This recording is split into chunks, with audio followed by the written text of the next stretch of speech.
কি করিম মিয়া, এই বাড়িতে মনে হয় আসয়।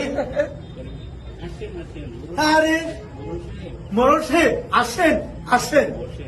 আরে বসেন না। আমার নাম হাসপাতালি। আমি ওই হুজুরের কথাই চলি। হুজুরের নাম আব্দুল গনি, সেই এলাকায় সবথেকে ধনী। হুজুর কিন্তু আপনাকে সোনা মরিয়ে দেন নাই, টাকা কিন্তু সুদে সুদে লাগাইছে। মোড়ল সাহেব, আমার ধান বন্যার পানিতে ডুবে গেছে, একটু দয়া করুন। ফসল উঠলেই আপনার দেনা পরিশোধ করে দেব। দয়া? আমি না ব্যবসা করি, এই মসজিদে দান শ্রদ্ধা করি না।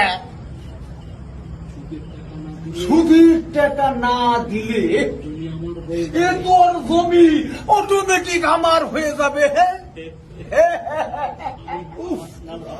আমার নাম ওই হাসপাতালি, আমি হুজুরের কথাই বলি। হুজুরের নাম আব্দুল গনি, সেই এলাকায় ধনী।